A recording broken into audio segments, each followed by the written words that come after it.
Hello guys, welcome back to Trekyards. I'm Captain Foley and I'm going to be doing a solo talk today about FASA starships. Well, FASA. Kind of go an overview of FASA, talk about the ships specifically, and then get into some of the miniatures. I have some of the miniatures here that I'm going to show you guys that I have set up. I want to show you my collection. So let me know that you can hear everything all right, you can see everything all right before I get into it.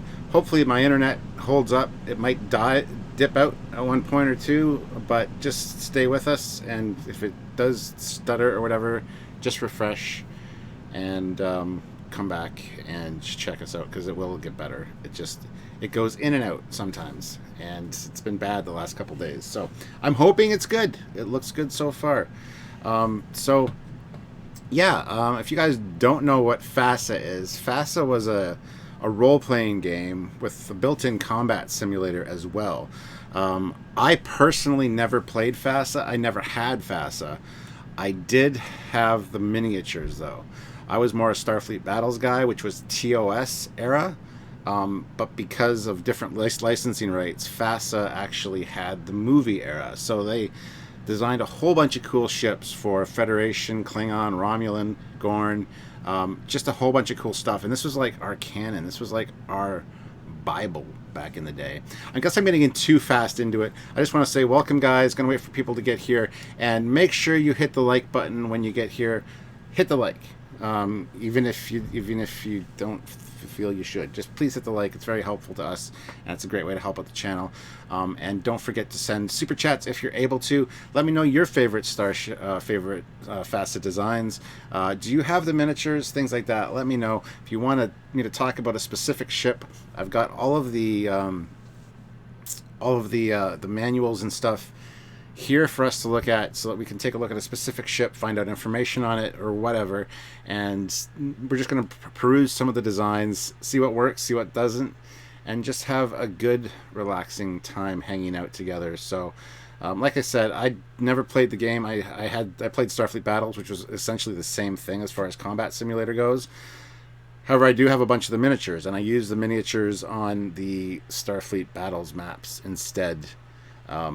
So yeah, my brother wasn't always so happy about that, because it wasn't the same ship as what the SSD said, but I didn't care. I enjoyed it. So but yeah, we'll probably talk about Starfleet Battles some other day. I know a lot more about Starfleet Battles than I do the FASA combat simulator. Do you have a list of ships we can look at? Yes, don't worry, we will be looking at a list of ships. We're going to kind of go through quickly some of the manuals, the main breakdown, and then we're going to look at the ship recognition manuals. And if there's anything you guys want to talk about, a particular ship that you really liked back in the day, you want to get the stats for it, whatever, feel free to super chat, and we will take a look at it, 100% guaranteed. But everybody, make sure you hit like. There's 49 of you here already. That's amazing. That's a really fast... We usually have another 5-10 minutes we get that many, but thank you guys for watching. Yeah, let's hit that 50 like goal right away. And yeah, so anyway, so before we kind of jump into it here, this is the main chart of FASA miniatures. Now, I had a bunch of these, as I said, as I'm sure a lot of you guys did. I had the refit. I have the Miranda. Can I find them? No. I've managed to find like 6 of my FASA miniatures here, but some of them I don't know where I put them, and it's a shame, because they're really cool. So yeah, the refit, the Reliant, the D7, and the Romulan Stormbird, which I don't have my Stormbird painted like that specifically. I got it painted different way, which you guys will see when we look at the miniatures. The Romulan Bird of Prey, the TOS Enterprise, which I also have somewhere and I can't find for the life of me, which pisses me off, but that's okay. What is this one? Oh, the Abbey class ship right there. The Excelsior. I actually had the Excelsior, guys. I had the FASA Excelsior. So even though I wasn't a huge fan of the ship, it was a very cool model, little miniature nonetheless. I had the regular one, Space Laboratory. It's around here somewhere, but it's broken in pieces actually right now. But had that. The Lochnar, which was cool. The D10 I have. It's right here. You will be able to take a look at it. The D18. Some of these other ones here. This is a Orion Blockade Runner. This is a Klingon K-23. I got these Orion Blockade Runners came in a pack of 3 because they're so small. So I got 3 of those floating around here somewhere. The Gorn MK-12, or the Klingon Bird of Prey. These ones are added in here. These are later ones, this set. But we got the Lochnar class, which is, again, a fantastic design. Never had this one as a kid, but wish I did. The Klingon L8? I don't know. The Romulan Winged Defender, a very, very cool ship.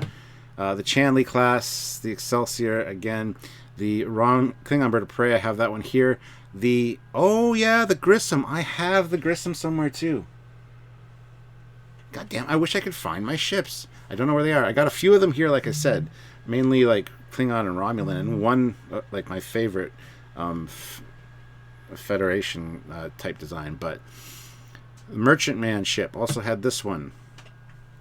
And I got the Orion War Wanderer. And that is the Romulan Graceful something. I don't know. But yeah, those are the miniatures. We're going to get into those in a second, but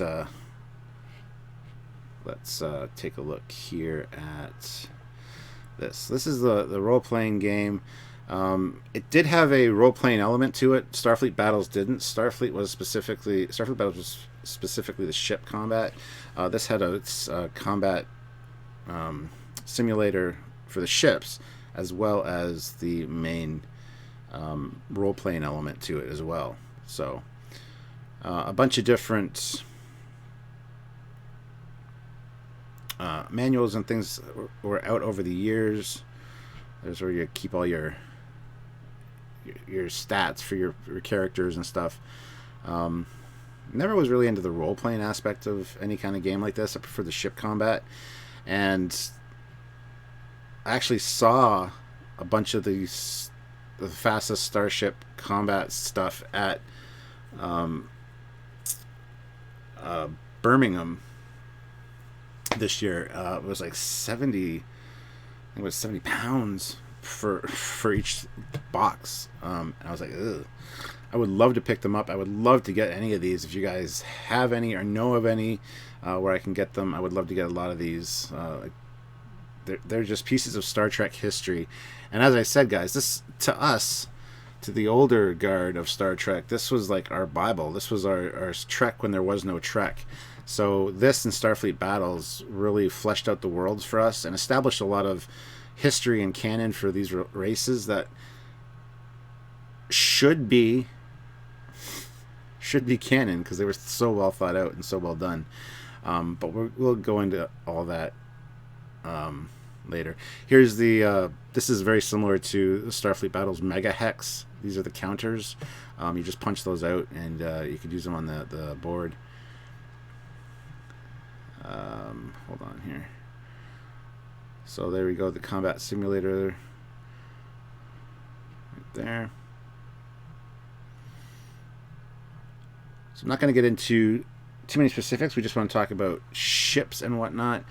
So this is broken down into games and rule supplements, adventure and rule supplements, ship recognition manuals and playing aids, and miniatures and miscellaneous info.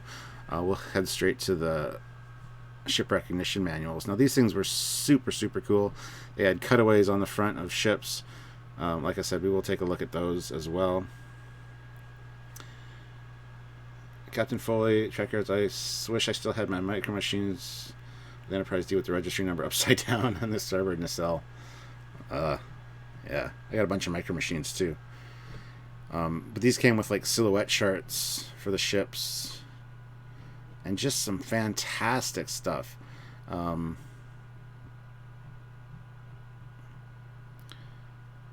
And then there was the hex. Hex is again exactly like Starfleet battles. You had 6 shield facings and things like that. So you had to control your speed and your turning rates, your turning radius, your firing arcs. Just so much went into these games, and damn, man. We'll go to the miniatures now. Here's the miniatures that we already looked at. Some other ones that were added later. And they all came in packages like this, little tiny packages. There's the Orion ones that I was talking about that came in the pack of 3 of them in there. And I had the Reliant, I had the Enterprise. But they came like this. They're made of a metal, a very thin, malleable metal. There's the Excelsior. I had both these. I have them somewhere. Fleet Paw Swiftback puts in $2.99, 54 likes. Hell yeah, pay again at 75. We can do it. Absolutely, we can do it. 56 of you here. Everybody hit that like button. Make sure you're subscribed. There's a lot of likes really fast. Good. I promoted this one early because I hoped this would be good. Hopefully you guys show your love by super chatting as well. Super chat me your favorite ship. We'll take a look at it. We will take a look at the stats and stuff for it. We will go through the ships a little bit. But I would love to hear your favorites. The D10 was great. Got the D10. Even had the little figurines for the role-playing element of it, which never really appealed to me personally. But you get these packs as well. This is all of the crew for Star Trek 2, and then the ship. Same here. The Reliant. Regula with all the scientists. And then a Klingon ship with Klingon officers. So lots of really cool elements here. And then awesome stories just for both the role-playing element and the combat side of things. Very, very cool stuff. So if you guys have any questions or anything you want me to talk about something specific, by all means, feel free to send a super chat. So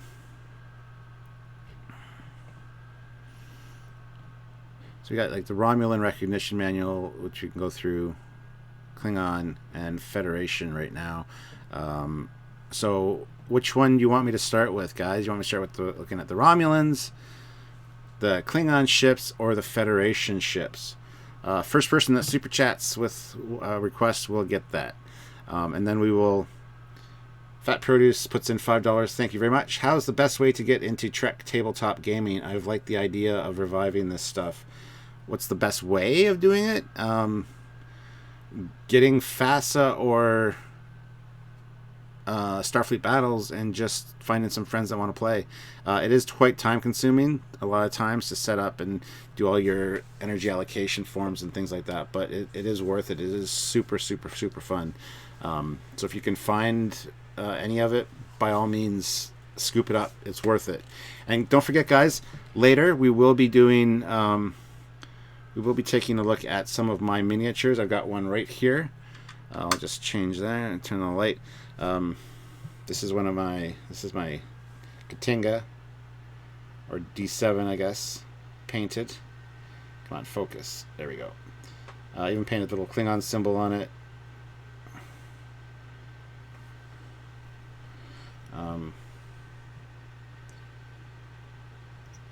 Why won't you focus?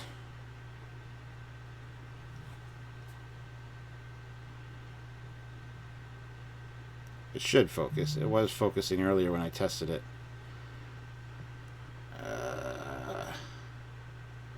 Anyway, yeah, so there is one of my Katinga miniatures, or D7, whatever you want to say. There we go. Tried to paint the symbols on to look good, but that looks more like a Romulan symbol, to be honest. But we'll take a look at the miniatures as well, because I got a bunch of them over here. But we'll do that near the a little bit later on. Tom Zeros 48. Hi Stuart, I'm very curious about the asymmetrical Romulan or Klingon in the live thumbnail. What is it? It is a Klingon ship. We'll take a look at it first then. So good call. Thank you very much. Fleet Plus Whip puts in $1.99. Let's see some Romies. All right, we'll do we're going to go in the Romulans after the Klingon. We're going to take care of that first Klingon one though. So let's go over here to the Klingons. And here, these are all online. You can look these up yourself. There's some really cool stuff. Where is that one? There's this one here, which is an asymmetrical design as well, the one wing.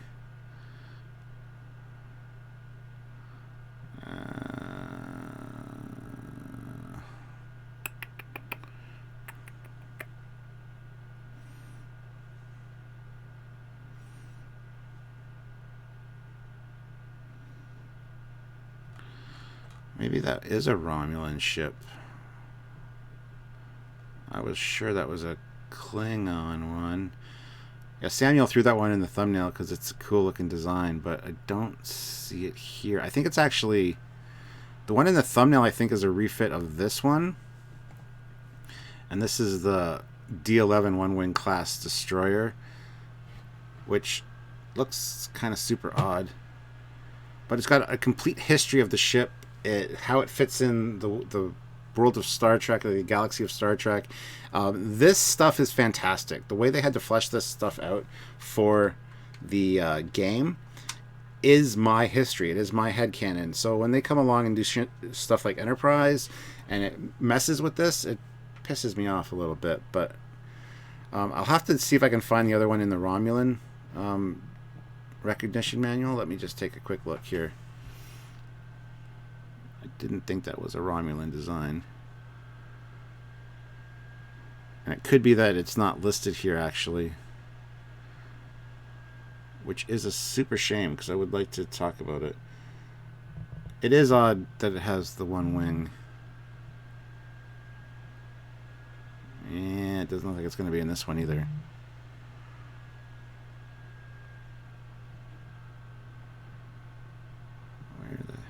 It also goes through all the birds of prey. There's 3 different sizes of bird of prey in FASA. The Burrell, the Cavort, and then the greater bird, or whatever. Yeah, I can't find that. Hold on, let me see.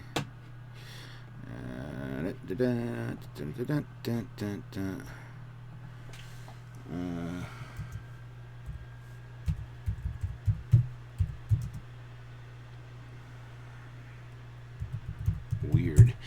With weird design.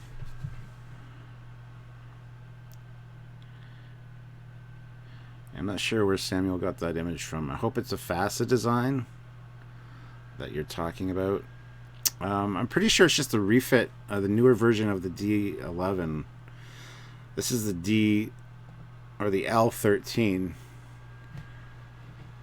It says down here L13 Fat Man class, but it's the D11, the one wing. So let me see.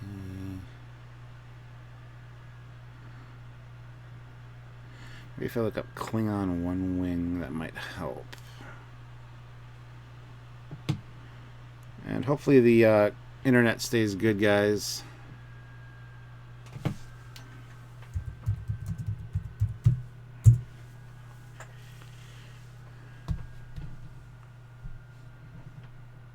There it is, right here.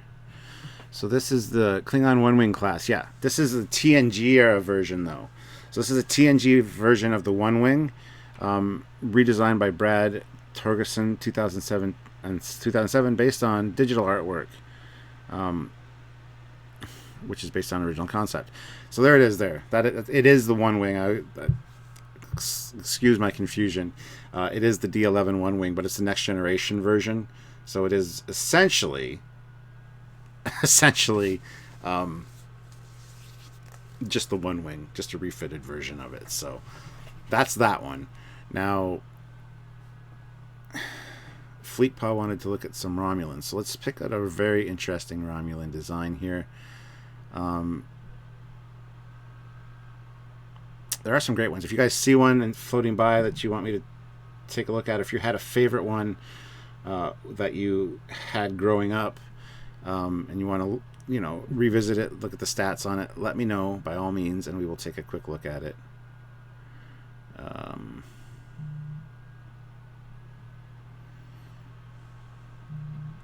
Like this one, for instance. This is a cool one. The N8 Mandacum Class 2 gunboat.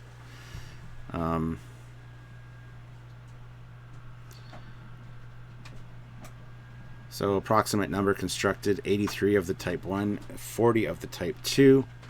Got the dimensions here. Length, 53 meters, so not very big. It's not a big ship at all. But this gives all of the data. How many crew? 14. Shuttlecraft? None. Weapons and firing data. So it gives you the number of weapons, their firing arcs, their maximum power, their damage modifiers, shield data. Like, this game went into such detail. And this is by the way, this is the Romulan symbol for FASA. It is fan fiction before the internet, but it was organized fan fiction that was created to be cohesive within the universe. So it actually is very well done. It's not like there's stuff contradicting each other. It was just fantastic. So there's this one also is very cool. This is the Great Defender Class 3 monitor. That is a cool looking ship. Many of the designs they had for FASA were not made into miniatures. But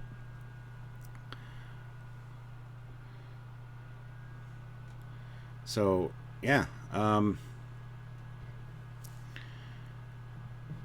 let's see another good one. Hey, look, it's the Bird of Prey in the Romulan recognition manual. You know why? Because it was a Romulan design that the Klingons basically used. They traded the design for some other tech and stuff. So the improved S-11 Bird of Prey is probably the most formidable of all enemy scout ships facing the Federation. It is the first blending of Klingon and Romulan technologies to come out from the exchange agreement between these two powers. The improved power plant is housed in the Klingon-designed compartment made for survivability during combat. The addition of the photon torpedo tube is a direct result of Klingon influence. The S-11 is believed to be the first scout ship to use the cloaking device for deep space penetrations of the United Federation of Planets and Klingon territories, which therefore have been performed only by larger capital ships. The Romulan High Command apparently now feels that the survival potential of the S-11 is it's just as great as for larger vessels, probably because of the scout's size and cloaking ability. As of this date, only the Type 1 is known to exist, consistent with Romulan methods. Other types probably are in the making, if not already coming online. None of these vessels have passed into the private sector at this time. 82 are known to actively patrol both the Klingon and Federation borders. The Klingon version of this vessel is in Starfleet's possession, captured by Admiral James T. Kirk. This design so intrigued the Klingons that as part of their treaties with Stardate 21801, they insisted that a small number of these vessels be exchanged for plans to improve Klingon weaponry. At the signing of the treaty, 7 of these vessels, named Strongbird by the Klingons, were given to Klingons along with modified versions of the famed cloaking device. Within a year, several larger prototypes of this design appeared in the Klingon inventory, a mimicry the Romulans did not find flattering. As the relationship between the Klingons and Romulans has become more strained, Romulan commanders are reported to be increasingly nervous at the fact of having to someday face these giant clones. The class takes its name from the famed V8 class cruiser because of its similarity in design of the two vessels.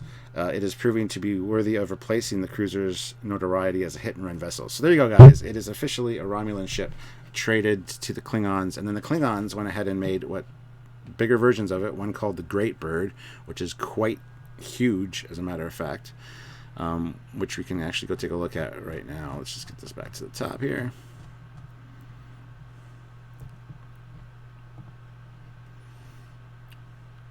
Alright, so that's the stronger bird. That's the D-32,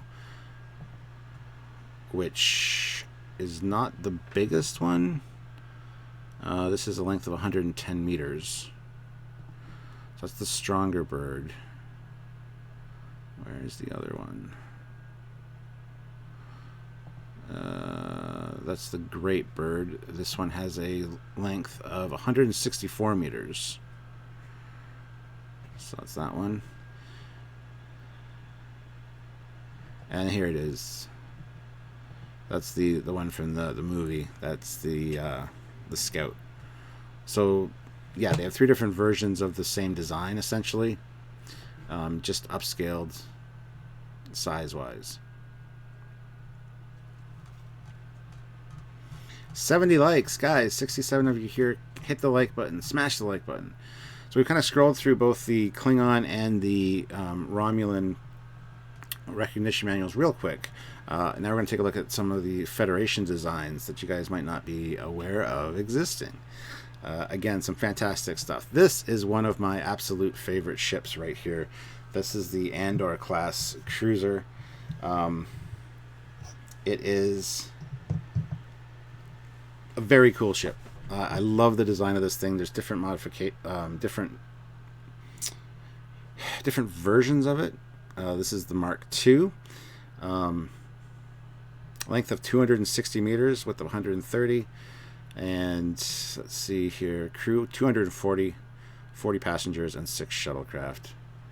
So that's the Andor class, and we're just going to take a quick look at my Andor class miniature right here. This is like the only Federation ship miniature that I could find. Sorry this camera's not really focusing so great, and I apologize for that, but come on, focus, focus, focus.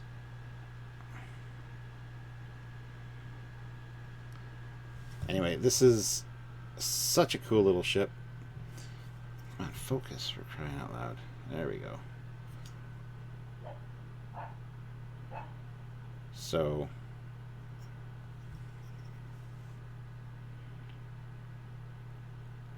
there we go. Crude paint jobs. This is from back in the day. Some of them are kind of crude. Some of them are really good. This one's a crude one. This one I've painted running lights on it and stuff. I used to use this in Starfleet battles all the time, even though there's no such ship in Starfleet battles, but I loved the design so much. I would just say it's a light frigate or something like that. So yeah,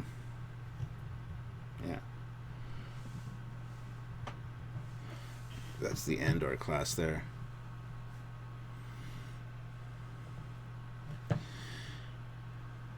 So I mean, here's the history of the ship. It's a missile carrier. It's pretty short. I'll just read it because it is my favorite design. The Andor class is the only... Actually, I'll just switch to this.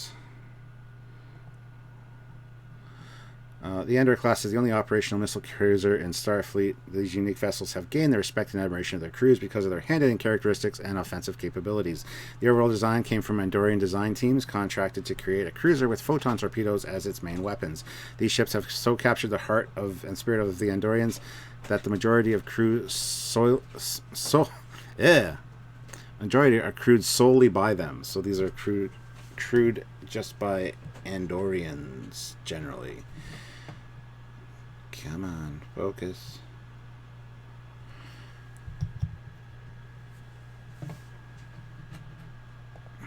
Anyway. All have been named for Andorian military leaders. The Andor class forms the core of all squadrons in the famed Blue Fleet and is an integral part of the frontline forces of Starfleet.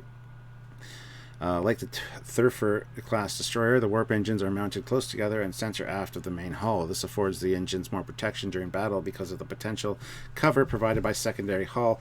As with all Starfleet vessels, the engines can be jettisoned in case of overload in matter and antimatter chamber.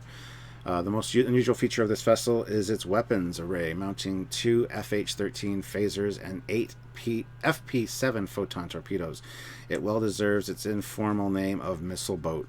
Andor-class vessels are capable of engaging the enemy at 180,000 kilometers with their phasers and 16,000 kilometers with their torpedoes. Due to the number of torpedoes and the ranges at which they are most effective, these vessels normally operate in combat at 120,000 kilometers. The Andor class has been encountered and engaged by both Romulans and Klingon forces, which were taken by surprise when the Starfleet vessel fired a spread of torpedoes whose number was unexpected. In each case, the enemy withdrew from the field of battle before the cruiser could be fully put to the test. The Andor class cruiser is manufactured at the Andor and Salazar shipyards at a combined rate of 28 per year. Of the 140 Andors built, 138 remain in active service. 2 have been scrapped after a high-speed collision that resulted in irreparable damage. Fleet Pass Footback puts in $2.99, 77 likes. Keep it up. Pay again at 100. Yeah, guys, if you haven't hit like yet, please do so. So yeah, the Andor class is one of my favorites for sure. Of course, we got the standard Constitution class cruiser.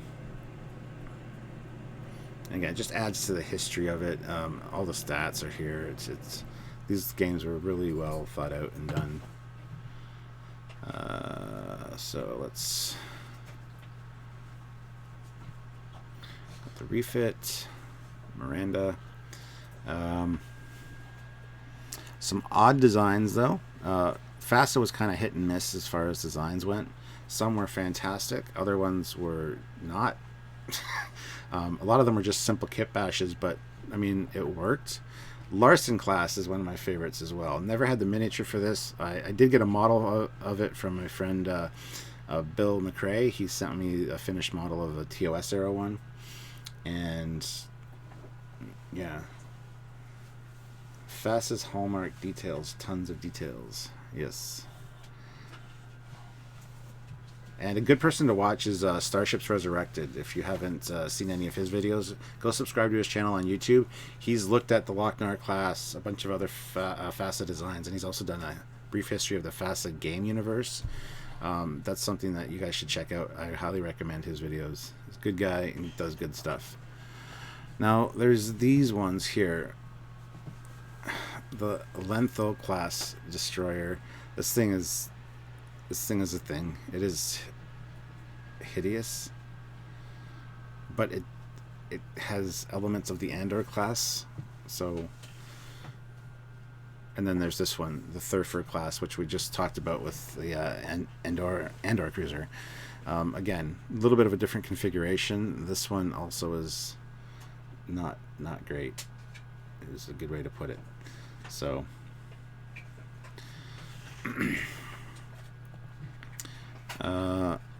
And this one too. This is another one of my favorites. I actually have a miniature of this too. God damn it, where are all my miniatures? Didn't realize how many miniatures I was missing. Missing my Oberth, my Excelsior, my Refit, my Miranda, my TOS Enterprise, my Northampton class, my Merchantman. Where did they go? I've moved so much over the years, I don't know where the hell they are. And it's a shame. These are fantastic. But yeah, the Northampton class, Class 10 frigate is an absolute cool design. Love this configuration. The side looks a little wonky, but the top and the front are gorgeous. Yeah, the channel is Resurrected Starships. I've subscribed and I've seen some of his videos before. Yeah, by all means, check out his stuff. He does some really fantastic work.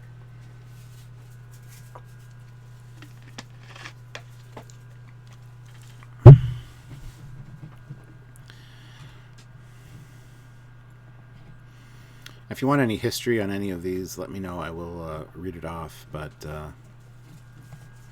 also let me know which ships you had growing up. What was your favorite FASA ship? Do you have the miniatures still? Let me know. This is another one of my favorites right here. The Remora class escort. Very cool profile. I mean, this thing just looks fantastic. Length of 210 meters. Crew of 162. How long ago did FASA come out? You're asking me for a FASA history. Let's see. I'll be probably on page 1. 1983. 1983 is when it came out. What, hun? Ooh, the same year Sylvia was born. Barely. The game's like she was born, yeah, December 31st of 1983. So this game's older than her by like a little bit.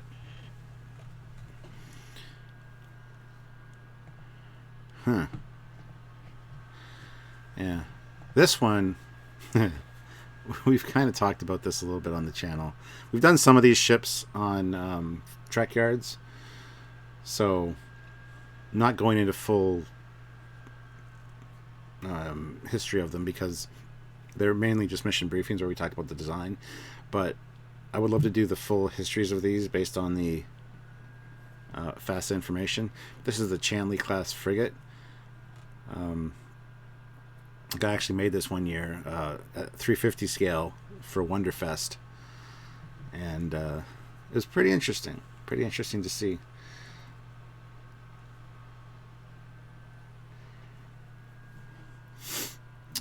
So that's that. The Lochnar class. This is another great yet simple design. Demetrius Dominguez puts in $5 with no comment though. Oh no. Well, thank you very much. I'm just going to check PayPal right now, make sure there's no PayPals that I'm missing.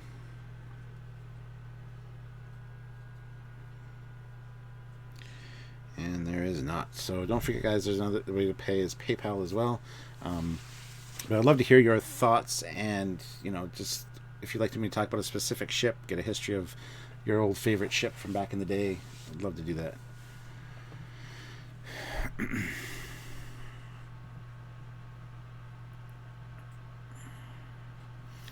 Then you get some ugly ass shit like this, the Babcock-class frigate. Again, very kit bashy, but I mean, it works. A lot of them don't have the most extensive histories some of the other ones do. So this one's kind of neat though. The Kiev class. Gotta say, that is a cool design. What is this? A Death Star? The Fenlon class monitor. Yeah, looks like a Death Star. Actually, it looks like the ball of a Daedalus class ship, or like Hitchhiker's Guide to the Galaxy ship. Yeah. Metallica fan 1442 puts in £5. How do the ship models compare to Star Trek Attack Wing? They are about the same size, and maybe not as detailed because they are that metal material. So painting them is kind of a bitch. I mean, the Attack Wings already come painted, which is nice. But these have a lot more heft to them because they are metal, which is kind of cool. I actually have some Attack Wing upstairs. I should have brought my Katinga down to actually compare to this one, but they're roughly the same size. The Attack Wings are a little bit bigger, but the stands are taller on the Attack Wings as well. So, what is the Nelson class? This is another great one. A cool variation of a Saladin class type ship. I kind of like the configuration of that attachment point for the nacelle. I think that's very cool. Hi, Captain. I'm looking for a reputable modeler to build me a Captain Foley quality TOS Enterprise with all the lights and details. Any suggestions? A Captain Foley quality. Well, that'll be garbage.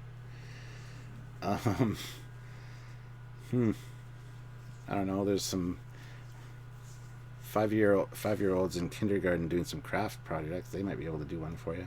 I don't know. I mean, I know a lot of model builders, but most of them won't do commissions. And if they do, everybody thinks the price that they say is just too much, just because it takes so much time. I personally don't have the time to do one. I wouldn't even know where to look. Actually, the best thing to do would be to go on Facebook and check out the Trekyards model building page, and just put it out there to see if anybody out there would be interested in perhaps doing that for you. I'm sure you could find somebody. But thank you for the compliment of my TOS Enterprise. I appreciate that. All right, here's some ugliness right here. The Keith class scout. What? I mean, from the top it looks fine, right? Am I right? Yeah. And look at the side though. It's like why is going on? There's probably an explanation. There probably is. But the front is what is just hideous. That's what I mean. Like FASA has some incredible designs that you're like, ooh, and then they get other ones where you're like, hello. Did you drop the ball on this one? I don't know.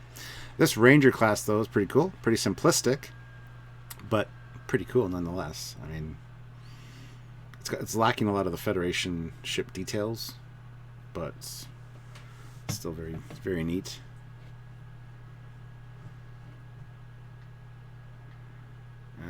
Let's see, we got the Liberty class freighter. This is a kind of a neat design actually. A lot of these have kind of grown on me over the years. A lot of them I've always liked since I was young, like the Andor class and stuff, but some of them are like, when I was younger I was like, eh. But now they're kind of, you know, I see the refinement. I see what they were doing. And Samuel and myself have talked about this many times. We like to take a lot of these FASA designs and kind of tweak them a bit. Change a few things, make them look a little bit more believable. That would be a fun kind of live to do maybe, where we take a design and just kind of rip it apart and you know, reassemble it to make it look like the same but different but better, you know. The Kethkin class, that's an interesting design as well. Doesn't really look Federation at all until you get to the nacelle there. 88 likes already. That's fantastic, guys. 72 of you watching. Make sure everybody hit the like button. Make sure you're subscribed. Yeah, and don't forget, super chats are important. So super chat. Durf, the Durf class. Durf. See, this is one of those designs that has a lot of potential. The side view, the top view looks fantastic. The front view, it's like, why would you do that? You could make modifications to those struts to make it look a lot better, a lot sleeker. So yeah, I mean, that's a thing. These are cool too. The Pearl class mobile repair facility, it kind of folds in on itself. It's got a warp and cell at the side, so it can warp to a battle site and actually set itself up and throw a ship in there and repair it.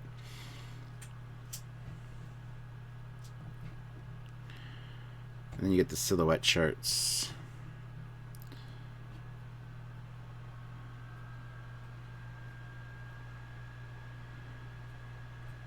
I think these are also to scale of each other as well.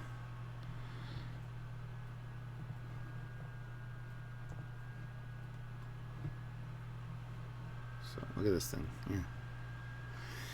The Alamo class defense outpost. I don't know if I'd want to be on an Alamo defense outpost. Just you know. Just saying. It depends, I guess, where it's stationed. As long as it's one of the Alamo class and not the Alamo, the first of the type, then maybe I'd be fine with that. Then we got the Federation Ship Recognition Manual 2. What do you think about doing a live about model building? I've definitely considered that. I got to clear off the table, though, and I think it might be boring, though. Sylvia says I should do it. I'll do it at some point. I really do want to. I think it might be boring though at some point. Like I'll have multiple cameras set up, kind of like I do here, where I can like just do this and switch between, so you can see what's going on. But yeah, she sits down here with me when I do my models, and she hears lots of interesting words. So. But it'd be cool to answer your questions and stuff while I'm doing that as well. So we'll look through this Federation Ship Manual 2 and then we'll take a look at some of my miniatures up close here. This is another one that was on the thumbnail that Sam put on the thumbnail right here. The Coleman class. Again, from the top, that's a cool looking ship. From the front, that's a pretty cool looking ship. From the side, it's like, what the hell did you do? What is it? What? Is it a Tuma? It's not a Tuma, but it looks like a Tuma. All I'm saying. I love to read about the missions that come with some of the ships. Many of the ships go missing and are never heard from again. Yep. Actually, Starfleet Battles is also good for that. There's like some very historic battles with the USS Hood, and I believe there's a USS. No, I thought there was a USS Bismarck one. I think that might be the same one. Anyway, the Hood faces off against like 3 Romulan ships and gets destroyed, and there's this whole Ballad of the Hood. Now this one's cool. This one's the Indomitable class battleship, incorporating some Excelsior type elements with some more refit Constitution class stuff. And this is actually really neat. I really like this. This is, let's see, we got here 410 meters, 610 crew, and it's got a whole history here. And it's also got, this is one of the ones that has a 2-page spread just because it's awesome. So there's the original schematics there, a little bit different design.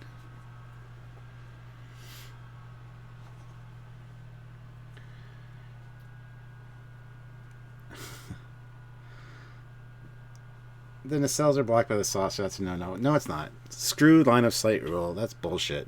That was made up by Gene Roddenberry when the motion picture came around to discredit Franz Joseph's work, because Franz Joseph and him had a falling out, and so the pairs rule and this line of sight he made up so that anything in the technical manual, like the single engine Saladin class and the 3 nacelle Dreadnought, and anything without line of sight was not a thing.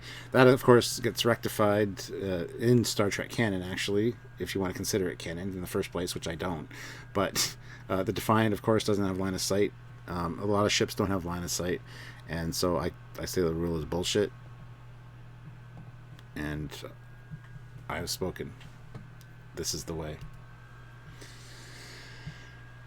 The only person that's really subscribes to that and really holds true to it is Andrew Probert, because he's very dedicated to that rule. But we've talked about him about that. We've actually done a 2-part episode on the rules, and it's interesting. The Finder class 5 search and rescue corvette. Interesting. This is cool. The Ashanti class heavy cruiser. That's like a nice marriage between the refit and the Constellation class. Just taking away the second set of nacelles.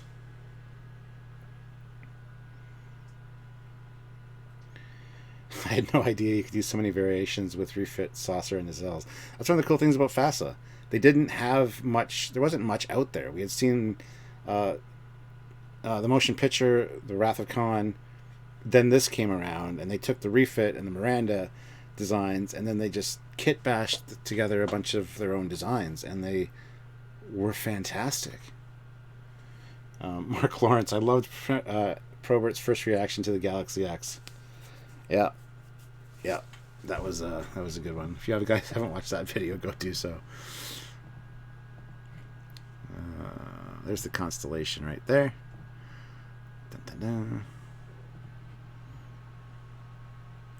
Excelsior class heavy cruiser got a 2-page spread for some reason. 3-page spread. What? That's okay. It's fine. Because there's the Excelsior and then there's the refit right there. The Midway class light cruiser. Again, a fantastic design. Super sleek, super simple. Looks great. When I think of the name Ashanti, I think of the musician of that name. Pardon the off-topic, folks. No, I thought the same thing when I said it, so it's fine.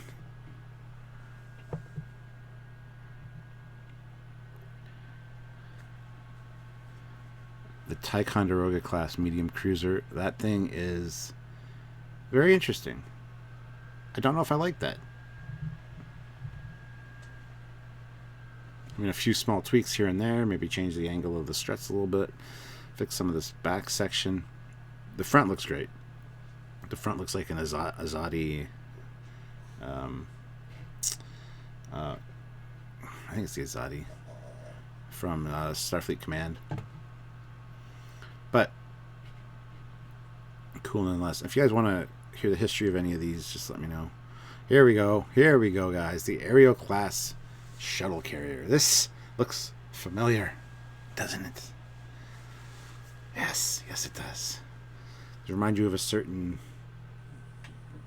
ship that you might have discovered in your discoveries? Yeah, it's very much the Discovery. This did go all the way up to TNG first season, so that explains the constellation. Yes, it did. It did indeed. It also explains some of their... They went into next generation ships a little bit, like we saw with the that one Klingon one-wing design. I think there were supplements after the fact. I don't have them all here right now, but... Fleet Paw Swiftback puts in 299, 100 likes, keep it up, hashtag FASA like spike, dun dun dun. So 86, 90 people, and we got 100 likes. Thank you guys.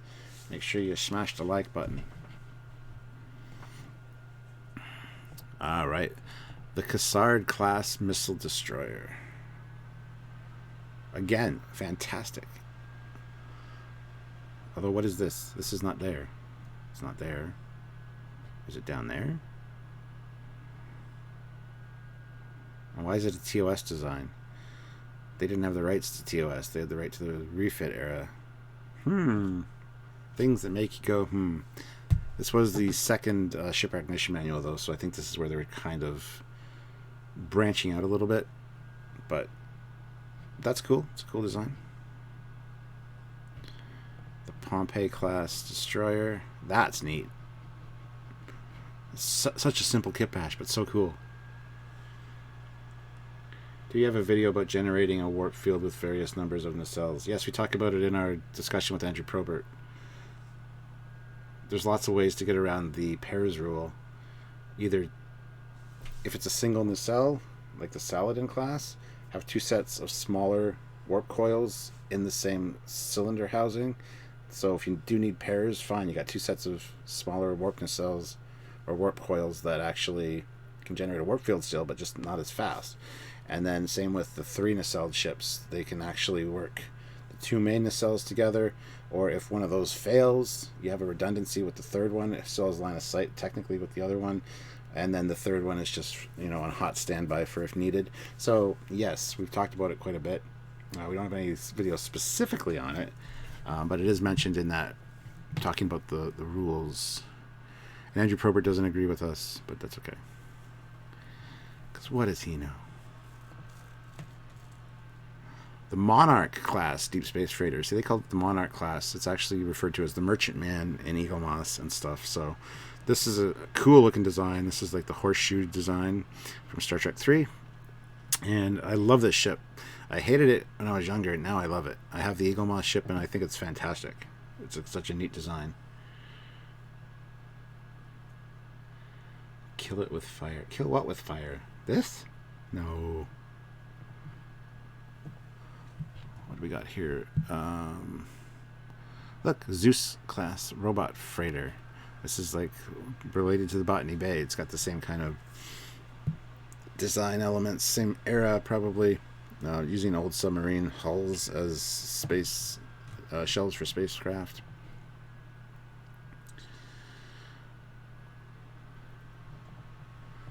I'm just grabbing the ones that look interesting to me, guys. So if you do see anything you like and want me to look at it in more detail, please let me know.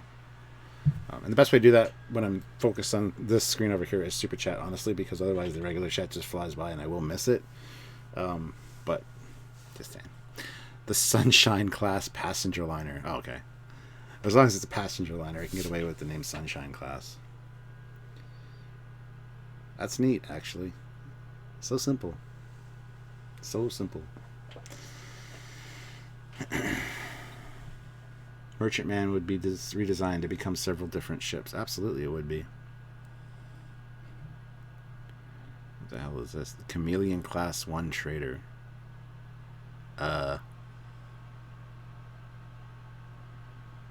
Okay. If you say so. That works for me. Ooh. The Samsung Class 10 Warp Tender. That's cool. Creating an enlarged warp field around both ship and station that if it felt weapons were impractical for the vessel. Likewise, only minimal shields were installed on the... I love the history that they throw with these. Like they really go in depth, which I think is great. We're going to take a little bit of a break now. We're going to switch to see some of my miniatures here. So, switch to the camera. So yeah, and our class. We've already talked about, shown it, but one of my favorite designs for sure. I know, shitty paint job. I know. It's back in the day. These nacelles have fallen off like multiple times too, so they've been like glued together. There's supposed to be a bit of space between them, but it is what it is. And then this one has the secondary hull on the bottom as well, which not all variants of the Andor cruiser have. Why aren't you focusing, you piece of shit? Alright, so we also have this is the D10, the Klingon D10. I'm going to go take a look at the D10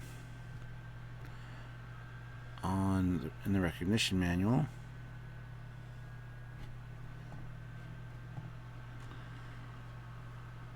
So there it is. There, the D10. Switch back over here. Got it here. The front view is kind of odd. Side views, not the best. Top view is fantastic, though. Let's see. Length of 162 meters. Crew of 505 personnel. 320 troops. 10 shuttlecraft. Maximum safe cruising speed, warp 6. And emergency speed of warp 8. So, yeah, that is that there. So this is the miniature I had of this one as a kid. Like I said, I didn't play the FASA game, but I did get the miniatures because I was still into ships. I've been always into ships. It's just a thing. And not the best paint jobs in the world, but, you know. They're miniatures. They are what they are. Focus. Focus. Anyway, so that is the D10. And flying in, this is one of my favorites. The Bird of Prey. Now we could look at multiple versions of this in the recognition manual, just because the Klingons do have 3 versions of it. But come on, focus. Why are you not?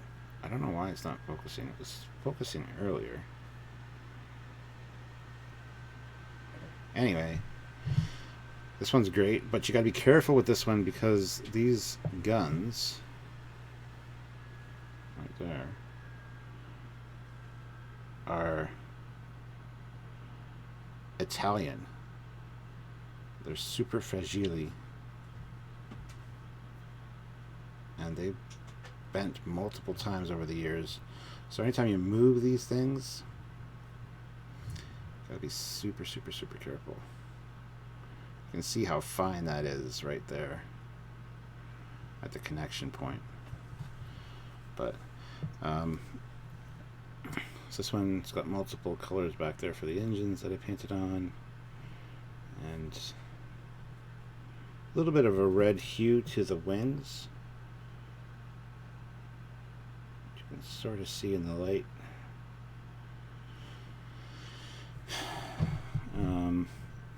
Now I mentioned earlier about the Stormbird. I didn't paint mine like they have theirs painted with the blue Romulan markings. Instead, my brother and I went for this, which is kind of our own thing, kind of semi-canon a little bit. There was a cutscene from the unreleased game Vulcan Fury that had a fleet of Romulan ships, and it had some of the D7s, or the V11 Stormhawks as they were called, and so we kind of modeled it after that. A little bit of wing detail and feather detail and stuff on the bottom, but yeah, it's crooked. That's the thing with these, they do tend to warp and stuff over the years because they are quite fragile, so yeah. And then there is the TOS Romulan Bird o' Prey. Very, very simple. Now, I did paint the Bizards red on this.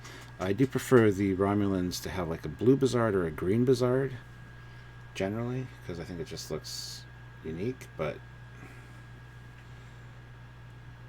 come on. Like I said, we would use these in Starfleet battles when me and my brother would play. He always plays the Romulans pretty much, so this one's been used quite a bit.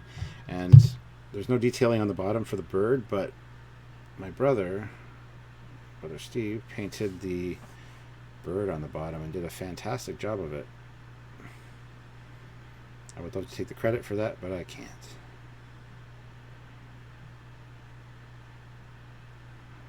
So there you go. So that's the 6 that I have here. I do have Starfleet Battles miniatures, but that would kind of be stepping out of the box a little bit. I also have Axonar miniatures, but that's another story. Here is, you know what, I'm going to show them anyway. Here is the Unpainted Federation class Starfleet Battles miniature. Now these are just plastic. They're not the metal. But here's that one. Also got some Saladins up here. And two more Dreadnought cruisers. These ones are metal, but these are Starfleet Battles miniatures, even though they're the metal as well. So there's this one, which is I forget the class of this one. It's not the Federation class. It's got the straight struts on the bottom down here, but you can see some of the focus. You can see some of the details on it.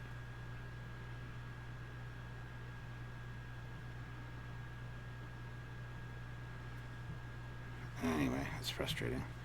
And then there's this one. This is one of the light dreadnoughts, which is kind of an oxymoron, but same thing.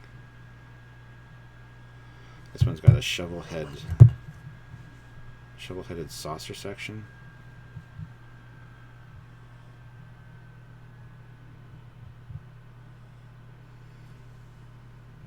So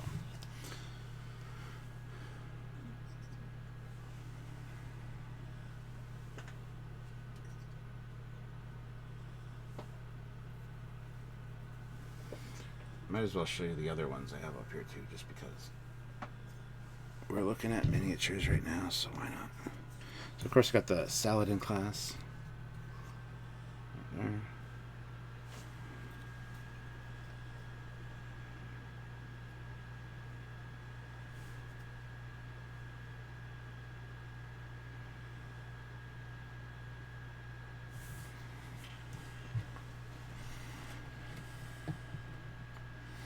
Let me try something here, guys. Let me hit up the properties on this webcam and turn off the autofocus.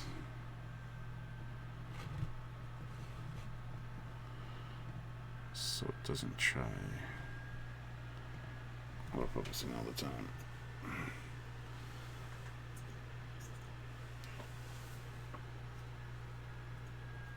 So I got a few Saladins up here. And we got this one.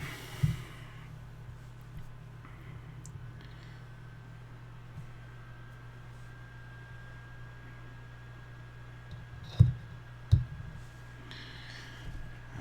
see.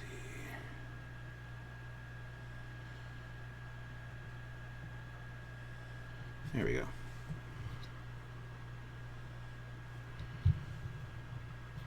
Forget the class that one is.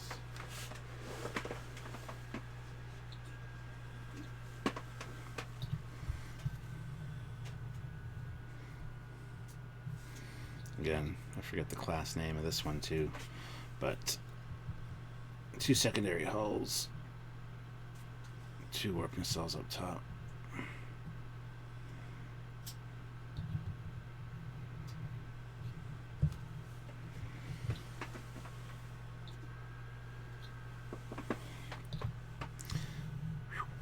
This one. This is a neat design. Got the middle secondary hull there. And the roll bar on the top.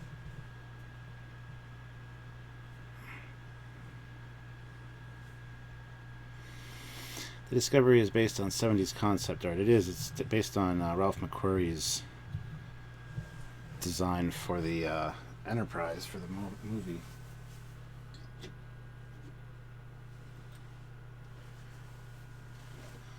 And then I got the Ares. And of course these have not been painted, so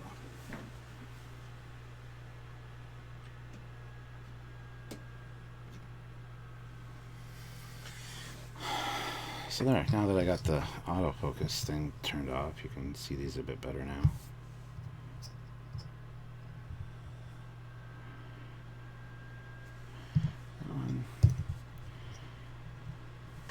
Got the little Klingon emblem painted on there. And again on the bottom as well.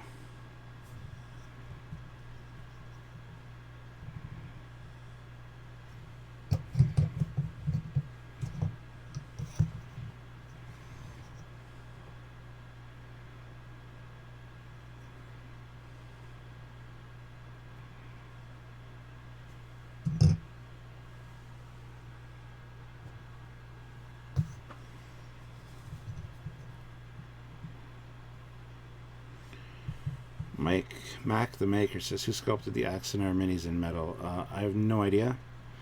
I actually got them from Alex Peters quite a few years ago as part of the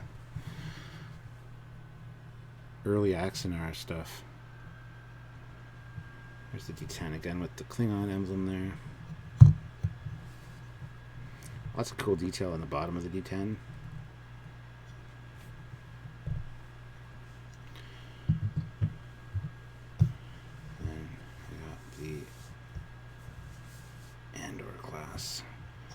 Which needs a new paint job. This thing is hideous.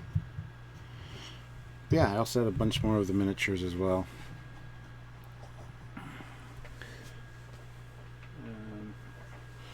I did have more. Oh, forgot one. This is the one I was thinking. I had the Xenothon. Let me switch back. There we go. So here's the Xenothon. Which, this is a cool ship. A little bit of oxidization going on, but that's fine. Xenothon, I like that.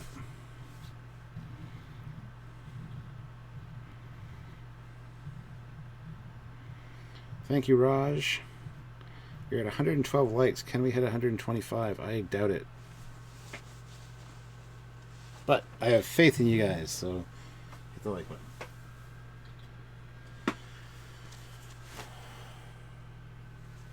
I kind of got off topic a little bit from FASA stuff, but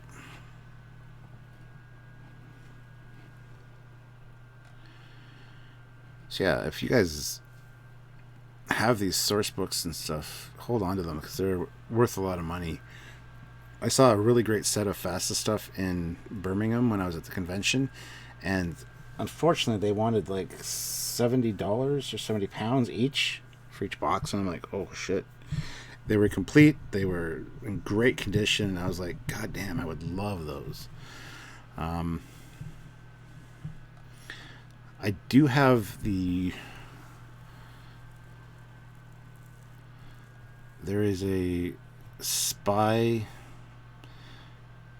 addition to the role-playing element. I have this one, the intelligence manual. I had that a few years ago. It is since got given to somebody that borrowed it, and I never got it back, and I fucking kicked myself. That's why I don't lend things out to people anymore, because people are assholes, whether they... Yeah. Try not to lend things out to anybody. Anyway, so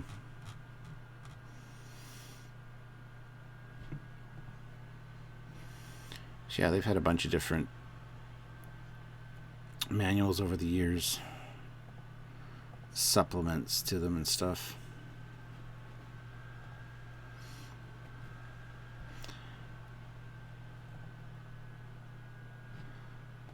Boop, boop, boop, boop, boop, boop. So yeah. So FASA ships Star Trek. If you are new to FASA and don't know much about them, by all means, look them up on Google. There are some fantastic designs. And then you get people that make 3D models of them, which are great. I have this ship in miniature form as well somewhere.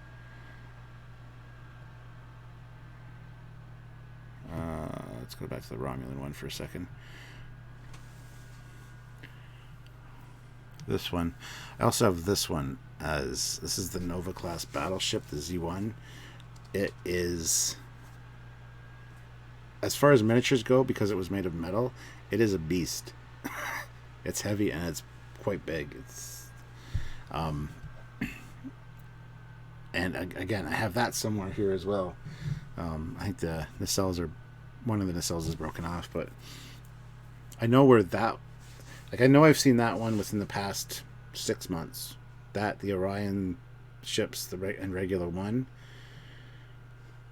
But I haven't seen the Oberth, the TOS Enterprise, the Excelsior, the Refit, or the Miranda in at least a couple years now. So I'm wondering where the hell they are. That's really bugging me now. I didn't realize that I was missing so many until we started going through them. Jason says still have a bunch of manuals here. That's awesome. Ship may be in video games. Well, a lot of this design in particular was used in comic books for some of the missing years between Star Trek 2 and 3. I know the comics featured a lot of the FASA designs. They still do, actually. Comic book artists tend to put in FASA designs. Maybe make some modifications on them or whatever, but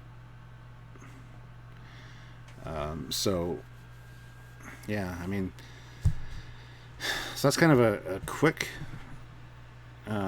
look at FASA. I mean, I could probably talk forever on these because there's just so many interesting things to look at, but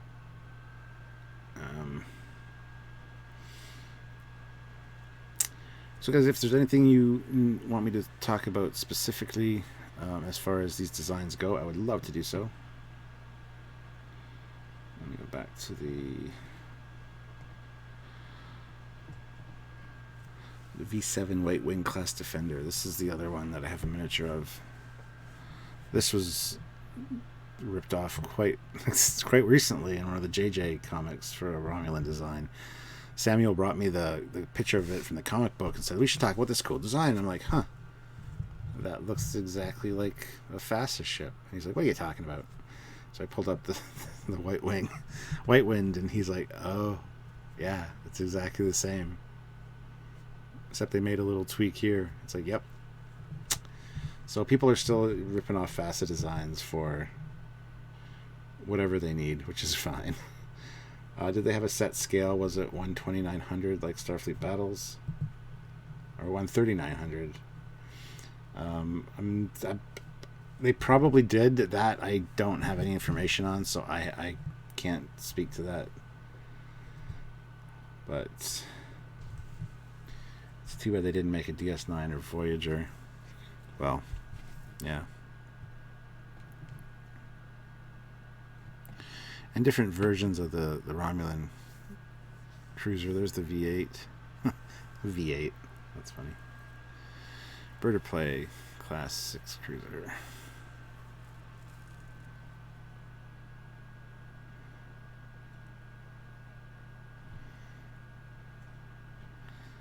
Cloaking device type, RCC.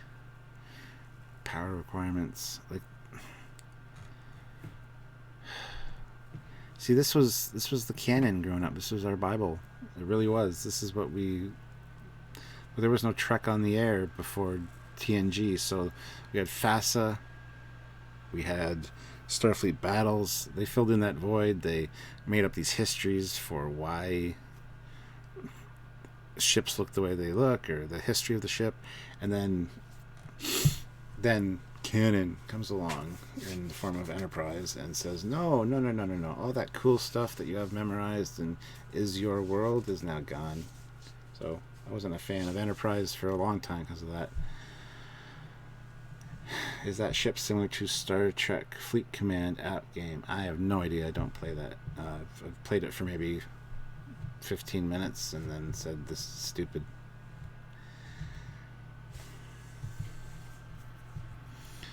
So I don't know. And here's the V11 Stormhawk. Now this is... or Stormbird, sorry. This is basically... in the technology exchange, they got the D7 designs from the Klingons, which we see used in the Enterprise incident. You see Klingon designs being used by the Romulans. Here it is as well, but this is the V11. It's got different nacelles, which a lot of people don't realize. They're actually modified nacelles. They're very much Romulan in their design. So it's not just the standard D7 nacelles just repainted or anything. They're actually new nacelles.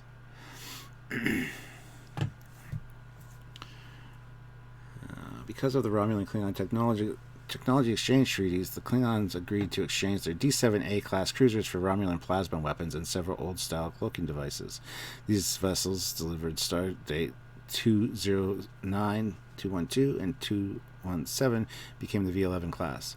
The 80 vessels in the initial shipment were stripped of their weapons, but the Klingon engines were retained to form the Type 1.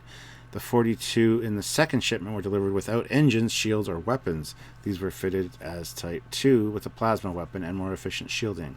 The 50 vessels in the final shipment also were delivered completely stripped, and these were fitted with Type 5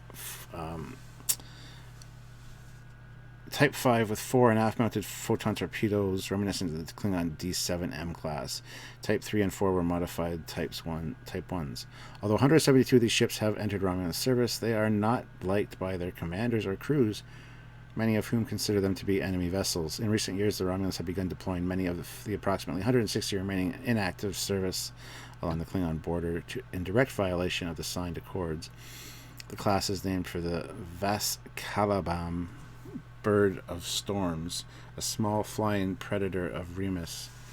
These nocturnal avians are often seen gliding on the rising winds before a storm, and it is said that they are capable of traveling hundreds of miles in the vanguard of a storm. So there you go. That is all information we should have probably put in our technology exchange video. The Romulan Klingon Treaty of 2267, that video that we did. It's a great video. Check it out. But there's some other information. So some ships were delivered complete, other ships were delivered missing pieces, and some ships, the last order was just basically the hulls, the space frames. Very interesting. Jason, or Adam Vera, just popped in to give a like. Well, thank you very much.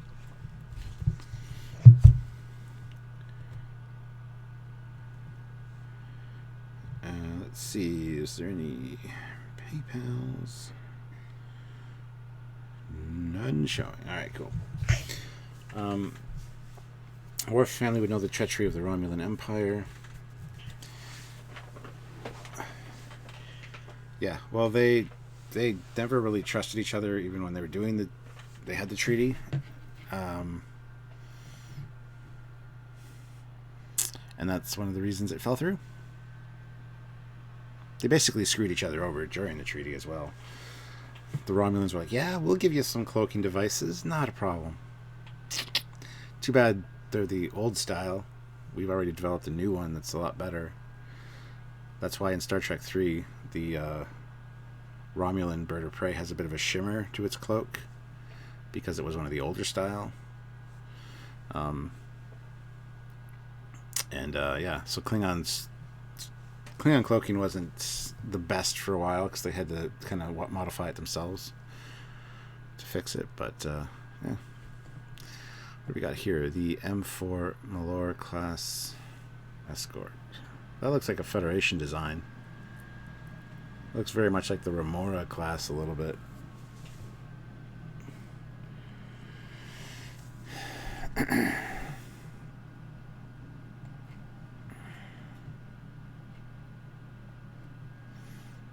Let's see here. That's the bird of prey.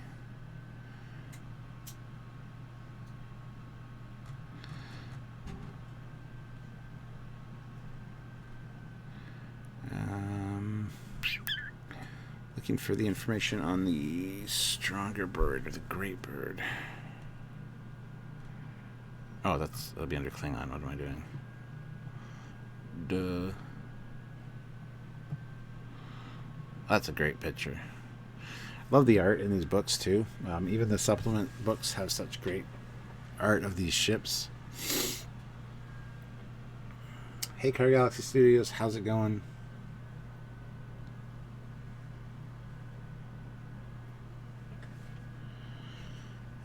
So, yeah. Alright, let's go find the greater bird.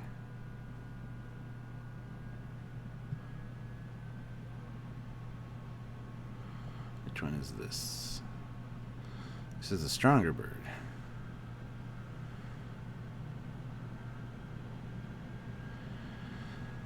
Okay, so this is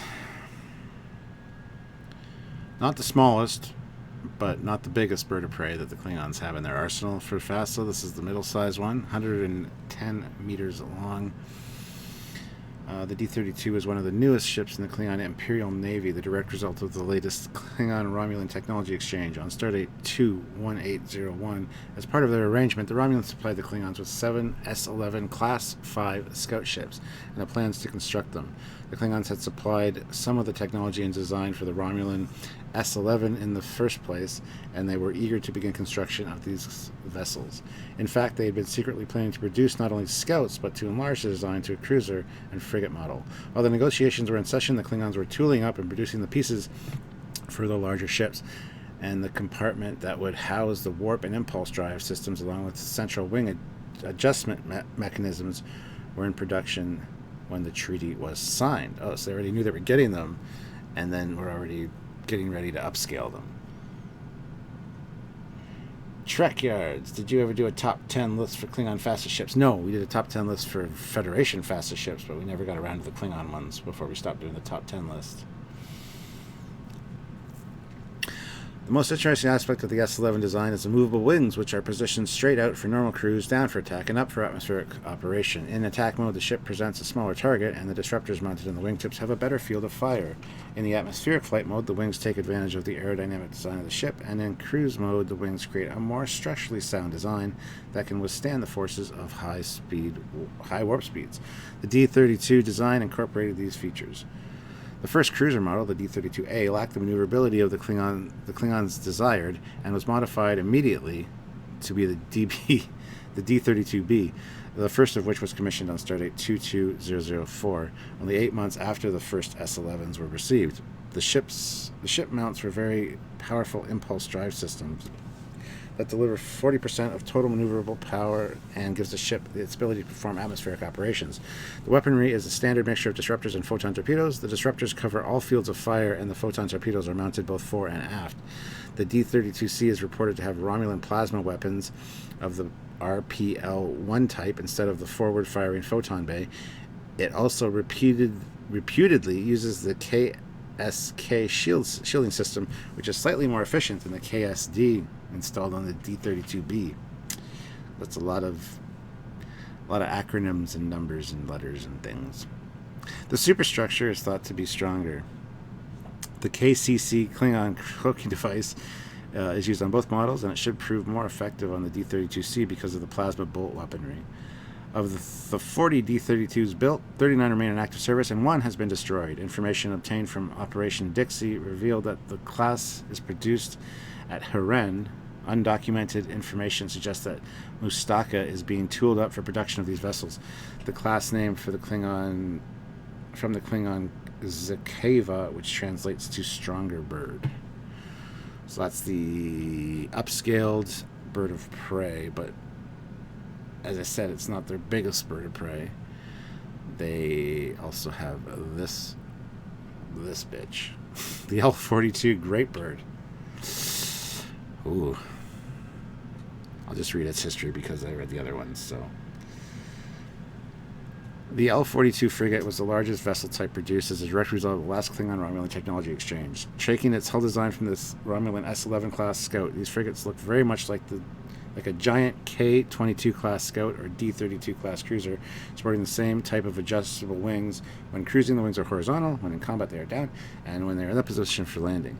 As the vessel is much too large for atmospheric operations, the command pod can be jettisoned in case of emergency, with the entire boom section detaching from the main hull. A departure from standard design is the mounting of disruptors into banks of 3, providing devastatingly concentrated firepower, but increasing the danger of major reductions from weapons hits. The efficient engines of the L-42A provide high maneuverability and give extra power to weapons and shields. These vessels are more maneuverable than most capable... Exactly. The most capital ships in both the Romulan Navy and Starfleet. The L-42B is reported to be more powerful overall, but not as maneuverable. It is said to mount 2 forward and 2 aft-firing KP-6 torpedoes. The strength of the superstructure is also said to have been increased. Of the approximately 20 L-42s believed to have been built, Operation Dixie reported 1 has been destroyed. The disposition of the remainder is not known. Operation Dixie further reports that the L-42s are currently being produced at the Mustaka shipyards at an approximate rate of 6 per year. It is highly unlikely that the Klingons will keep the rate at this level, but an increase in the number of facilities is likely and may be underway already. The reports from Operation Dixie indicate that the class is equipped with a cloaking device, but the reliability of such devices on vessels this size is questionable. The class name is a direct translation of the Klingon Vigavasta.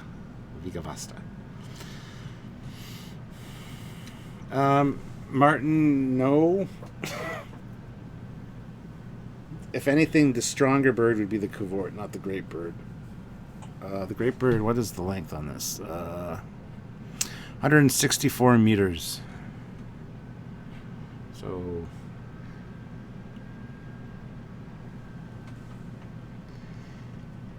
yeah, if you search Trekyards FASA, you'll find more ship videos about FASA ships we've talked about before, for sure. Somebody had mentioned it'd be cool if Eagle Moss did a line of FASA ships, and that would be fantastic, but they will never do it. Essentially, this was never... well, this was licensed through Paramount. The other one was Starfleet Battles was licensed through someone else. That's why they had the TOS rights, and these ones had the movie rights. But also, if you did create ships for Eagle Moss based on these designs, you'd have to credit their designers and give them a portion of the proceeds. So they will never do that. That's why Tom Paris in Voyager is not the same character that was in TNG, even though it's the same character. It was supposed to be the same character, but they didn't want to pay the person that wrote the original script the rights for the name to use the name, so they just created a new character of Tom Paris. Yeah, that's how petty and stupid they are. But whatever. Someone is doing 3D printed versions of these. Yeah, I've seen 3D printed versions of the miniatures, and that's pretty cool. They're probably a lot lighter too, but that's very cool. Trying to think if there's anything else that we need to talk about here, guys. You learned some of the history of the bird of preys anyway, that they were originally Romulan design, despite what other people may think. Samuels is a big proponent that they're definitely a Klingon design, and they're not, but that's okay. Originally in Star Trek 3 it was supposed to be a Romulan ship with a Romulan crew. Then they changed it and said, we're going to do Klingons. But it's still going to be a Romulan ship. And because Krug was a rogue, essentially, him and his crew stole the ship from a Romulan crew to infiltrate Federation space using the cloaking device. So it was still a Romulan ship. And then last minute, to avoid confusion to the stupid fans that wouldn't understand, they said, it's a Klingon ship. And it was just... So now the stupid fans all believe it's a Klingon ship, when it's quite clearly designed to look like a Romulan ship. But whatever. Yep. Yeah, here's people doing 3D models of some of them. This one's a cool design too. What is that one? Let's see. So if you believe it's a Klingon ship, I apologize, but you're wrong. So the D4 Predator, that is a cool design. I really like that. That takes the D7 and makes it sexier somehow.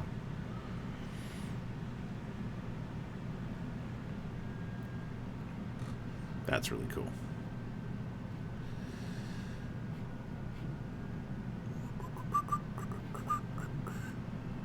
But yeah, this next generation version of the One Wing, that's a fantastic design. That looks like a mek'leth.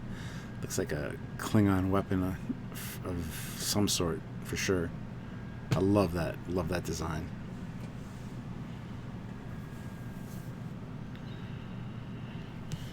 Sorry, I've been kind of neglecting the chat, but when I'm focusing on the other monitor, it's kind of hard to see what's going on. So I'm looking at the chat now. Anything you want to say, let me know. And also super chats are a really easy way to get my attention, because they show up on the separate window and they're big and bright and colorful. Cat, it has been fun tonight, but I need to get out of here. Have a great night. All right, see you later, Brian. And thank you very much for the books and the check. I appreciate that. It was a great contribution. That's the word I'm looking for. Hey, look, it's the birds of prey. What size are they? Dun, dun, dun, dun. We've just gone over it, so there you go.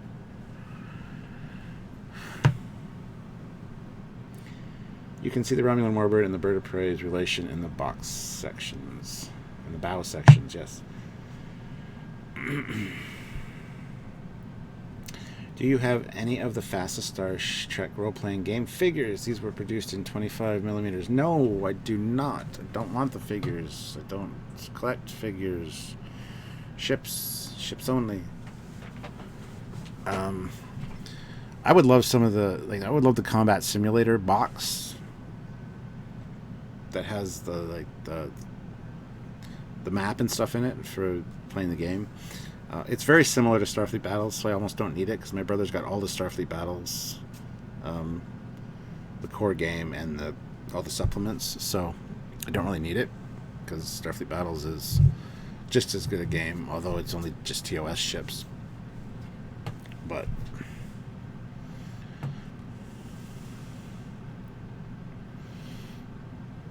and they did go into some. Where was it? Here, they did go into some TNG type designs. I think there's a TNG supplement as well. Yeah, I know they're quite rare, Raj.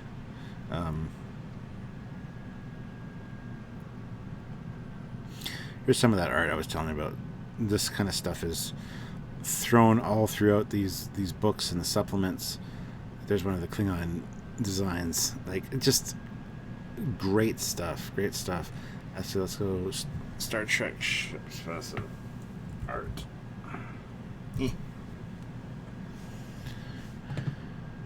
Oh, there's also the Gorn ships. I forgot about that. The Gorn recognition manual.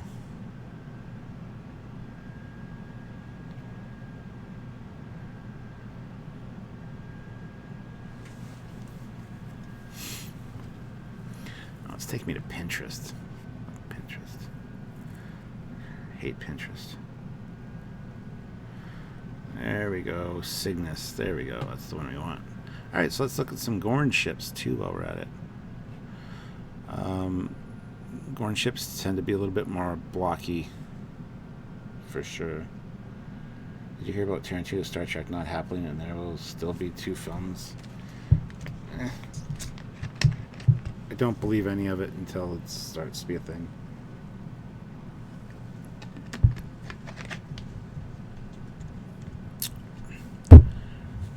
So the Shushesh Class 10 battlecruiser, is that a front view, a side view? I hope that's a front view.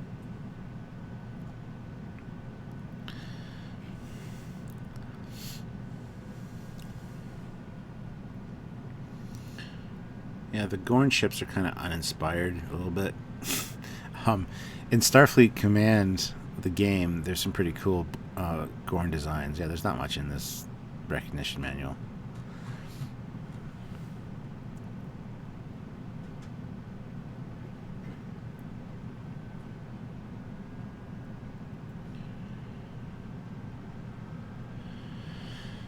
Let's see.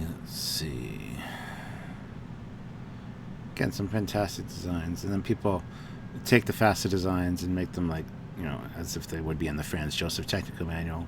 That's kind of cool. Are they worth something? I have one of those battle things, Starship Tactical Combat Simulator. Are they worth something? I mean, they can be if they're in good shape, yeah. They're worth a lot to me. He's no good to me, dead.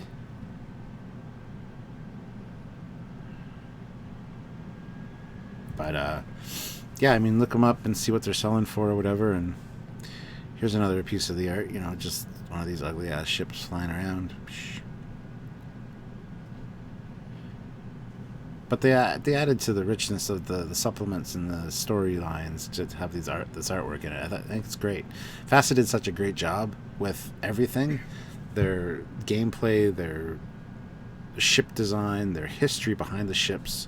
I mean, they go into a lot of detail with a lot of these ships, and it like I said, this was my headcanon before canon came along and messed it up.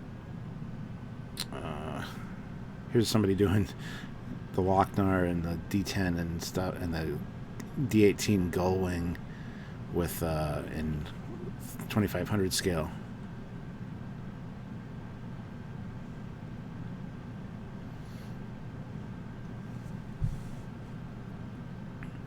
So yeah, I wasn't a huge fan of Enterprise when it came along, and kind of said, no, all that stuff's bullshit.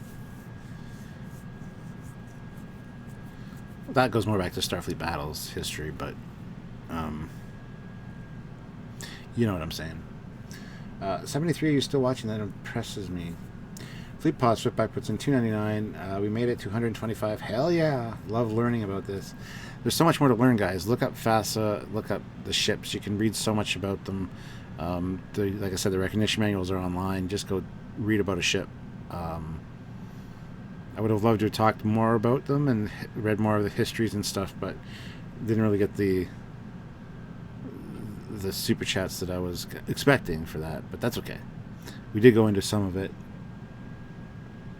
And I'm glad you guys came along for the ride. It's been an hour and 39 minutes. I think I will call it quits because it wasn't... Well, my throat's getting sore. First of all, talking too much. And but thank you guys for tuning in and for joining me. Oh, wait a minute. Before you go, I got to show you this. This is cool. This is a comparison between the D7 or Katinga compared with the V11 Stormhawk modification. So here you can see the changes to the warp nacelles. There's the D7 one, and there is the V11 one. Quite different, especially from the front. I actually like the stance on the Romulan one. Anyway, just something cool to point out. But anyway, guys, we're going to call it quits for tonight. Thank you very much for watching. I appreciate it. And hopefully we'll do this again sometime. Maybe talk about Starfleet battleships. There's so much more history to Star Trek that, like expanded universe stuff, that really should be canon that isn't. But we can talk about that at some other point. Look, it's the D10. So I keep finding cool stuff. Again, that's another drawing from one of the books of the D10. So, but if you want more information, go to Google, search Star Trek, and then pick news. Oh, that's for new stuff? Yeah, I don't care. I am glad as well, Stuart. Thank you for another great live stream. See you and everyone else again this evening and tomorrow afternoon. Live long and prosper, friends. Thanks, Stuart, for showing us FASA ships. Love seeing some different stuff. Don't forget to hit that like button, everybody, on the way out. It does help. It does. So, guys, we'll see you later. Thank you again. And this is Captain Foley signing off. Actually, I'm going to sign off on the view screen. This is Captain Foley signing off. Tune in next time, which is probably going to be Friday for our Rise of Skywalker review and discussion. But yeah, actually, that's not true. Tomorrow night, Wednesday night, is The Mandalorian. So I will be doing a first reaction video probably tomorrow night. So keep that in mind. Bye. Somebody hit the end communication button. Hello. Helm. Where's the communications go? I don't know. What's happening?